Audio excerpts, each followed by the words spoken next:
Okay, let's unpack this. The focus today is a stunning strategic shift in North American agricultural trade that you may have completely missed. And yet it involves billions of dollars. Billions. And it covers these vast stretches of continental infrastructure.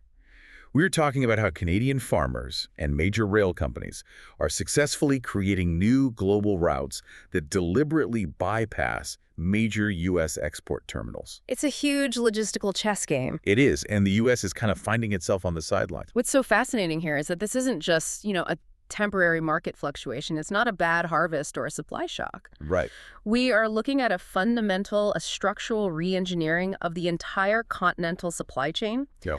The sources we've analyzed, they confirm a long-term erosion of the U.S.'s dominant position. And it's driven by Canadian shippers, right? Exactly. They just found that relying on America was, well, too chaotic of a strategy. And the physical proof for this massive strategic shift, it all starts with a single train.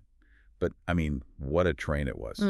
A very, very long train. In September 2025, a massive 3,200-meter load of Canada Western Red Spring wheat moved directly from Manitoba all the way down to Mexico City. And it went straight through the heart of the U.S., using American rail infrastructure, crossing thousands of miles of U.S. territory. But, and this is the key, it completely skipped American ports, American bulk handlers, and American exporters. So here's where it gets really interesting. This is it. U.S. infrastructure was paid to move the grain, but the profitable U.S. export business, it was cut out entirely. To understand how Canada engineered that continental bypass, we have to look at the mechanism. Yeah. And that is the Canadian Pacific Kansas City Railway, or CPKC. This entity was born in 2023 when Canadian Pacific acquired Kansas City Southern. Then that created the first single-line network connecting Canada, the U.S., and Mexico. The very first. And just like that, Canada had an integrated system. They could deliver a product from a field in Manitoba directly to a customer south of the U.S. border, all under one contract. The strategic importance of that railway is, it's just hard to overstate. That 3,200-meter grain train wasn't the one-off publicity stunt. No, not at all. The CPKC CEO, Keith Creel, he called it definitive proof of concept. And now we're seeing them execute systematic trade flows. I mean, routine, reliable shipments of all kinds of Canadian grains. Wheat, oats, canola oils, specialty crops. All going directly to Mexican buyers who just need a reliable source of feed grain.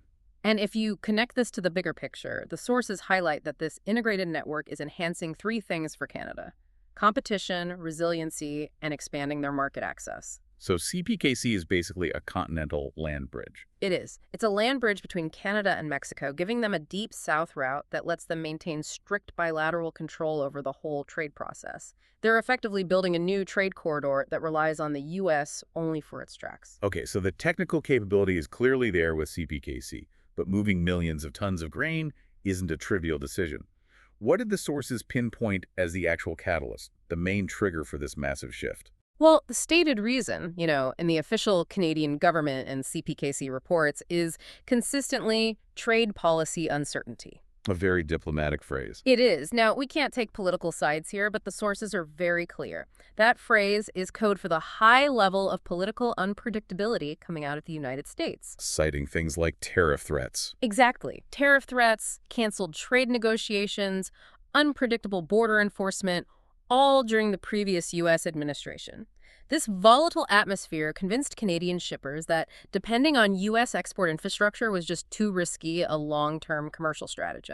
That makes a lot of sense. The Canadian export industry realized that, well, U.S. interests just assumed Canadian grain would always flow through their terminals. And they proved that assumption wrong. They did. They identified this massive, stable market in Mexico that offers long-term predictability. Mexico's demand for feed grain is growing fast because of its expanding livestock and poultry industries. So by dealing directly, the Canadian suppliers can build these reliable multi-year relationships away from all the chaos and friction of the U.S. system.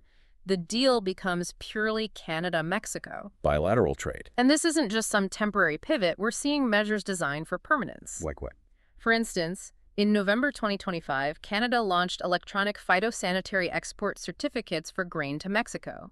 This was specifically to facilitate this new long-term trade structure. And that makes it faster. Much faster. The electronic system cuts down on fraud risk, and it eliminates the long delivery times you get with physical paperwork. These are systematic investments designed to lock in the trade, not just occasional workarounds. Now, let's explore the irony here, because it's pretty extraordinary. Uh-huh. U.S. workers and U.S. infrastructure are being paid to facilitate the very thing that's hurting U.S. port business. Mm-hmm. That 3,200-meter CPKC route, it runs mostly across U.S. territory. Industry reports say that running that one train requires about 11 CPKC crew changes in the United States alone. That is the core irony. U.S. rail workers manage the trains. U.S. rail infrastructure owners get paid through access fees. But the really valuable part, the export business. All the high fees. Exactly. The fees charged by American port operators, bulk handlers, shipping companies, inspection services, all of that just disappears because the Canadian grain bypasses their terminals on its way south. So the U.S. gets paid for the tracks, but it loses the big revenue from the destination. Precisely. And to give you, the listener, a sense of the scale we're talking about here, the overall volume is just staggering.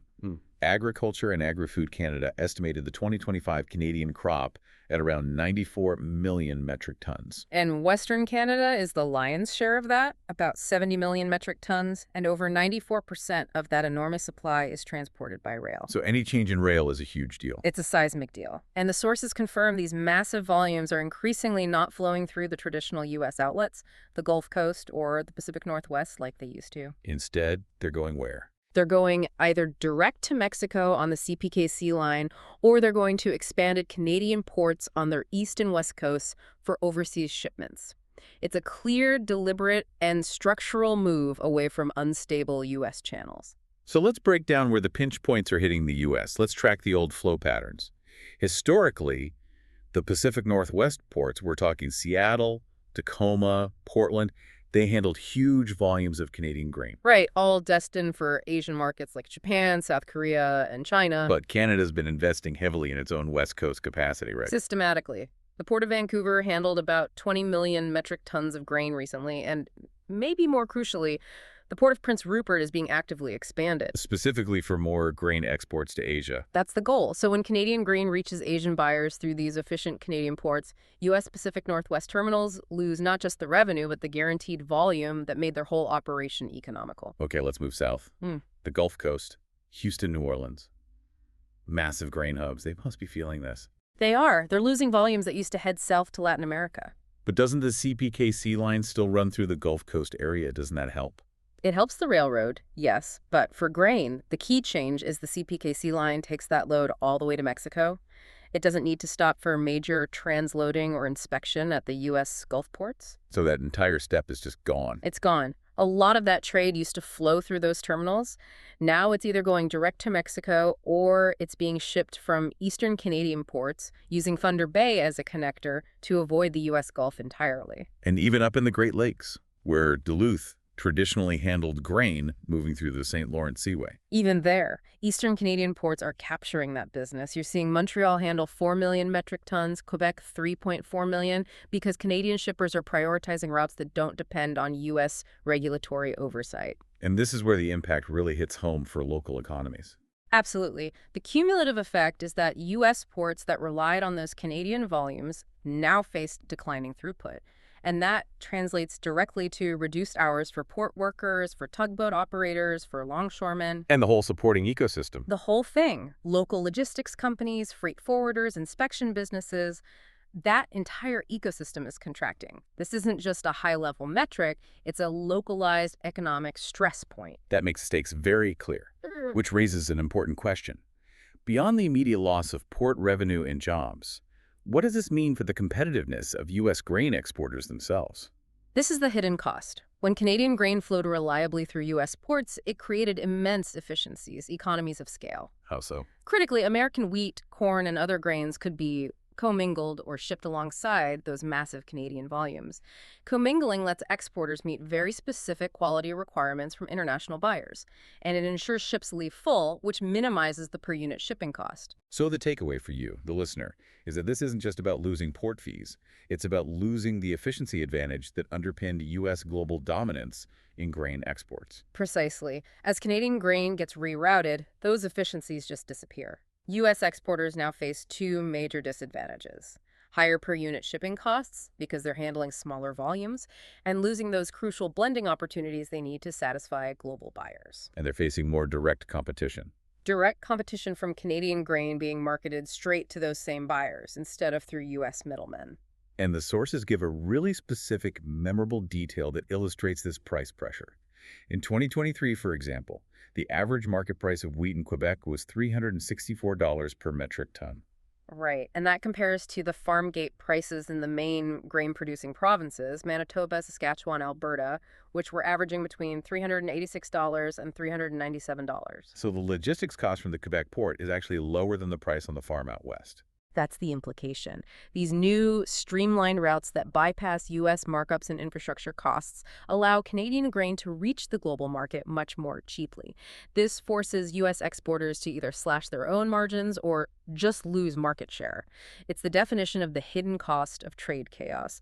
It's structurally eroding the competitiveness of U.S. agriculture itself. Given the scale and the cost of these shifts, is this truly a permanent move? Or could a change in U.S. policy just reverse these new shipping habits? Well, the sources confirm permanence through infrastructure investment, and these aren't small projects. What are we talking about? CPKC announced investments of over 500 million Canadian dollars in new high-capacity hopper cars. They're also taking delivery of 100 new Tier 4 diesel-electric locomotives in 2025. And Tier 4 means? That's the next generation of highly fuel-efficient, low-emission engines. They're specifically designed for continuous, long-haul continental movement. And at the same time, Canadian National Railway's grain plan commits to moving another 27 to 29.5 million metric tons. Massive, sustained capacity. In other words, these infrastructure investments are designed to move huge volumes of Canadian grain that the Canadians fully intend will not flow through U.S. channels. That's right. This is permanent infrastructure. It's being built for a direct bilateral trade relationship with Mexico and a bigger reliance on Canada's own coastal capacity. And this, I guess, concludes the analysis on the policy failure. It does. The sources explicitly state that once new trade routes are established, once lucrative long-term contracts are signed, and multi-million-dollar infrastructure is built, they don't just reverse course because U.S. political leadership changes. Relationships persist. They persist. Canadian grain exporters are benefiting from this diversification, and that relationship will endure, structurally reducing American relevance in the North American trade corridor for decades. So what does this all mean for you? Well, Canada is engineering its way around American chaos. U.S. ports are losing volumes, their local economies are contracting, and U.S. exporters are losing market share. The integrated North American grain supply chain is fragmenting. The grain is still moving. Canadian farmers are still selling. The U.S. is simply no longer necessary for a lot of it. And that 3,200-meter grain train rolling from Manitoba to Mexico City, It's not just about moving wheat. It's a symbol. It's a symbol of what happens when a country assumes its geographic advantage is permanent and decides to weaponize trade relationships with its closest partners. The U.S. threatened Canada with instability, and Canada responded by building a bypass. A very effective one. It's a powerful lesson in global logistics and geopolitical stability. Thank you for joining us for this deep dive into how Canada is redrawing the North American trade map. We'd encourage you to consider the broader implications of relying on or antagonizing your closest trade partners.